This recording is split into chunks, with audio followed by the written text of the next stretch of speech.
Okay, wait, before we start, I want to sing a little princess moment.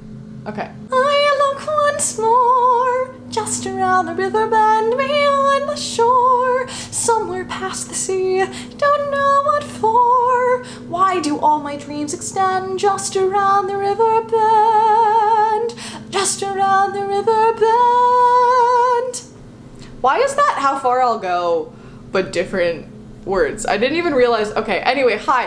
Hello, my dears. I have not done a princess profile in approximately a million years. And since I wanted to focus on BIPOC stories and uplift BIPOC creators, the first 2 weeks of January, yes, just make more noise. This is apt for this video, isn't it? This is just how my life is going right now. I figured this is a great time to talk about the absolute disaster that is and was Disney's Pocahontas film franchise. My princess profiles are usually fairly light. They kind of just talk about the story. This is going to be more in-depth than that because the implications of this film far outweigh any other princess, but either way, I hope that you learned something. I'm excited to be here. I hope that you are too. If you're new here, hi there, hello. My name is Sydney. My pronouns are they, them. I am a disabled, autistic, trans, queer, non-binary actor. I think those are all the things. Actor, educator, composer, and media analyst. I am also making world history with my thesis this spring, which you can learn about in the links in the description.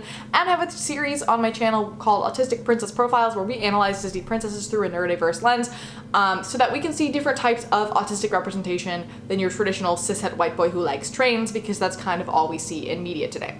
If you want to know more about the whole all autistic princesses are Disney. Yep, all Disney princesses are autistic theory. You can watch that video up here. I also have a playlist of all of these videos, which is linked in the description and somewhere in the card as well. Again, this one is different from my traditional ones because Pocahontas is a real historical figure, and whoo buddy, this movie is a mess. We are going to be doing a little bit more of a deep dive that we typically do into my princess profiles to talk about the issues of media representation, particularly with historical figures, particularly with non-white historical figures, because I have thoughts and there are things to be said. Also, to be perfectly transparent, I am looking at this through the lens of a media analyst, not as a native person. I acknowledge my privilege as a non-native person, and I've compiled sources from native creators in the description for you. Please do check them out. They have way more important things to say than I do. I'm just trying to compile and give to you. I also want to make a video on disability and indigeneity at some point, and I want to do that as a collab because I do not think that it's my place to make that kind of video, but I don't know people, so that's not happening anytime soon. So sorry about that. But in general, part of allyship is using privilege to uplift other minority narratives, and I am trying my best to do that. But I'm also not trying to be like, I'm a good person. I'm just so hard. Okay, so let us begin with the absolute disaster that is the 1995 film Pocahontas. Also, I watched the second film just for scientific purposes, and it was the worst thing that I've ever seen, but we're gonna get to that. I have never seen these movies before, so watching them for the first time a few weeks ago was truly like being punched directly in the face several times over. Who greenlit this? But yeah, so basic plot. It's 1607. A boat brings a bunch of English settlers to Jamestown, Virginia. They're all super excited about adventure and money and settling and also fighting the natives. And John Smith is handsome, well-liked pretty boy on said boat. Yikes. The Powhatan tribe is existing, fulfilling every single stereotype that has ever existed about native people to comical proportions, or what would be comical proportions if this film were not trying to say what it's trying to say. Pocahontas is like 18 years old and she's trying to figure out the meaning of this dream that she keeps having about an arrow. Meanwhile, her dad, who only refers to her as daughter, which is very weird, tells her that she is engaged to marry Kocoum. And she's like, but dad, he's so serious, we don't vibe. And he's like, well, that's rough, buddy. And so she goes to grandmother Willow, who's a spiritual tree, her dead grandmother's spirit talking within a tree? That's never explained. Anyway, while she's there getting advice, she sees that a ship is coming. She sees that a ship is coming. That ship holds the English settlers. When the English get off the ship, they set up camp and immediately start searching for gold because the bad guy, who they almost explicitly say, this man is bad on several occasions throughout the course of this movie, which was very heavy-handed and very infuriating. He wants money, money, money, that's all he cares about. Smith decides to go rogue, he ends up finding Pocahontas, and he wants to talk to her, except, well, they don't speak the same language. But only for like 0.5 seconds, because grandmother Willow is like, listen to each other, which suddenly breaks the language barrier, and then everything's completely fine and normal, and she just speaks English now. Because love knows no language barrier, or something? I don't know. But then the settlers and the natives fight, and the dad is like, everybody avoid the settlers, they are bad, and everybody's like, sounds good, and Pocahontas is like, yeah, okay, yeah, will do, absolutely. And then she spends a ton of time running off with John Smith, which, Eventually, her bestie finds out about that. She tells Kocoum, who's mad. Bad guy also finds out. He's also mad. And so bad guy is like, this is a great excuse for a genocide. Let's just go and do it. And John and Pocahontas are like, oh no, this is so bad. And so then they go to grandmother Willow because spiritual tree fix all the problems. And then they share a kiss. And both the settlers and the natives are watching that kiss, and it's a whole deal. And Kocoum gets mad and he tries to kill John, but then an Englishman kills Kocoum. And then the dad is like, Pocahontas, this is all your fault. How dare you? And he declares war on the English and plans to kick it off by executing John at dawn. Ooh, that rhymed. Anyway, Pocahontas goes to the tree again. She's like, I don't know what to do. And Willow is like, things are gonna shake out. Don't worry about it. It's gonna figure itself out. Follow your destiny or whatever. And Pocahontas realizes that the arrow in her dream is the arrow from John's compass and that he is her destiny. And so she runs to where the execution is gonna happen and she throws herself on top of John and she's like, I love him and if you kill him, you're gonna have to kill me. And gives this whole little speech about how the settlers and the natives are no different from one another because they're all just people. And the dad's like, all right, checks out. And the settlers are like, all right, checks out. And the bad guy is like, no, we need to do a genocide because I want to. And he tries to shoot the dad, but then John jumps in front and he takes the bullet instead. And then all the settlers turn on the bad guy and decide to not genocide. And then John's injuries are bad, so he needs to go back to England for medical care or he will die. And he's like, Pocahontas, I can't live without you. And she's like, I'm sorry, I need to stay with my people and keep the peace. And so he leaves and she watches him go. The end. The plot is weirdly similar to Moana, but that is beside the point. Also, quick summary of the second one. She's a single human making sure the settlers and natives don't keep trying to kill each other. She's also noticeably whiter, which I really hated. And then a man named John Rolfe is like, hello, you should come to England to meet my king, please. And she's like, all right, sounds good. And they force her to assimilate and show that she is civilized, except she realizes that in fact, they're the barbarians and she's the civilized one. And then there's a love triangle between John Rolfe and John Smith, and she ends up choosing Rolfe and they sail back to America together. Horrible, and I hate it. Now, on the bright side, their portrayal of England was also painfully stereotypical, so at least that evened it out the tiniest bit. But also, no, bad, terrible, this should not have been made. Does some of the music slap? Oh, it sure does. But also, so many of the lyrics and lines for that matter are so heavy-handed and badly written that it feels like they're spoon-feeding you the points they're trying to make. But what I find most interesting is that if you removed all of the historical context from this and you replaced the characters with, say, Ariel and Prince Eric, it's a weird but mostly innocuous, like, Romeo and Juliet love story. Like, they literally could have made this about anybody else and it would have been way less bad. To use a quote from a previous video of mine, just because a character isn't inherently racialized does not mean that they don't then become racialized once you cast an actor of color as them. And this kind of happened here as well. Well, also there's the historical piece. We're gonna get to there in a second. We gotta break this down into little bite-sized bits because it's just a disaster. If you ignore the historical aspects of this, they basically told a traditional Disney princess story and just had some of the characters be a different race, without realizing that you can't just do that without thinking critically about that because you're inevitably going to perpetuate really harmful narratives. For example, the fact that the narrative is literally a white savior story where one white guy is the nice white guy who's not like the other guys, and he's here to save the day because white people can be villains, but not all of them. There's always the one good one that you can identify with. Also, the fact that Pocahontas is wildly sexualized, she moves animalistically, she refuses to fall for anybody in her tribe, but the second she meets a white man, she immediately falls for him.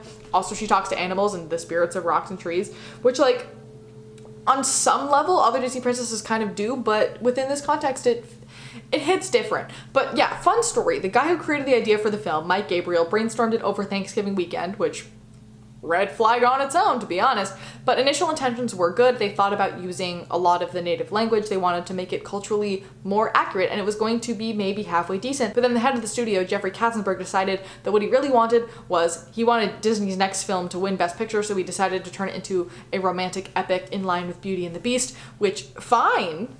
But why did you use a historical figure for that? I don't understand why they didn't just take this idea, table it for a bit, and do something more tasteful. But whatever. It happened. Let's talk about the original story. Also, by the way, so as I said earlier, I had never seen this movie before watching this for this. I also, like, I live in a family that really loves national parks, so I've been to the national park where, like, her actual story is told. And so I never had this, like, Disney story of Pocahontas in my brain. Like, I never processed that as a real thing. So watching this, anyway, okay. Sources are sketchy, just in general, due to cover-up efforts and propaganda. That's the case with most native stories, unfortunately. Not all records match up, but I got this version of the story from Maya Grace. She's a native costuming YouTuber. I've linked her video below for you. It's way more in-depth than what I'm about to say, so you should really definitely check it out. Also, content warning for genocide and kidnapping and such.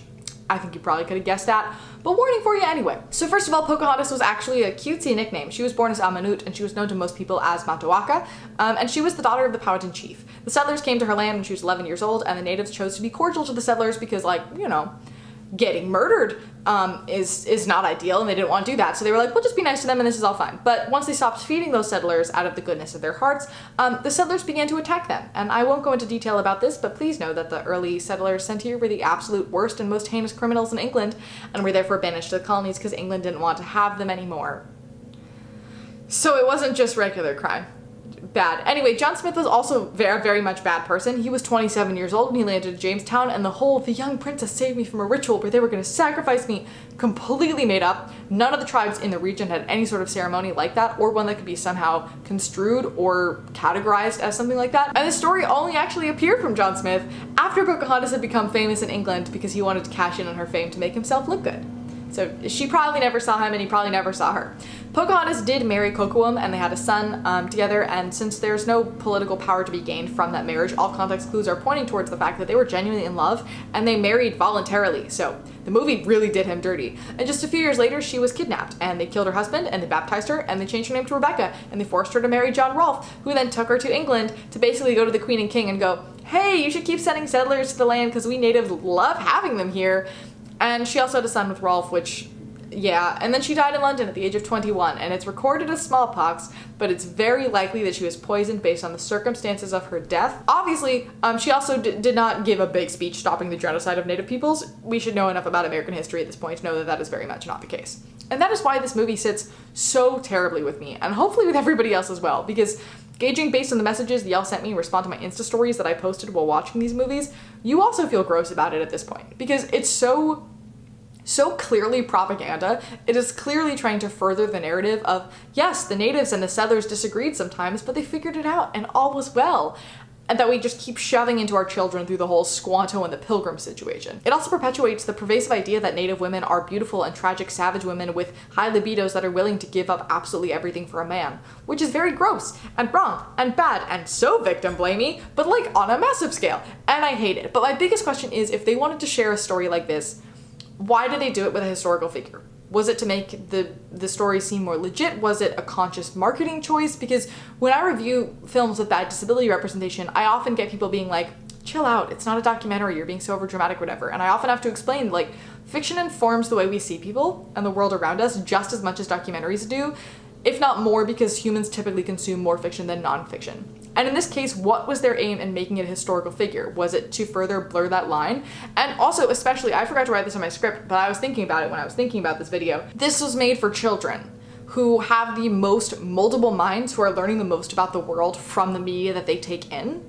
And so it wasn't just like let's make a propaganda film for adults. It was, let's make a propaganda film for children to make them think that we're not genocidal people. Like, I don't understand how you can ethically just do that. Anyway, okay, let's reframe this in a different way. So the basic plot of the story is the same as if we made a Romeo and Juliet story with a Nazi and a Jew falling for each other. That's effectively what happened there, which is a terrible, insensitive, and horrible idea, and would be universally panned, and nobody would ever do that.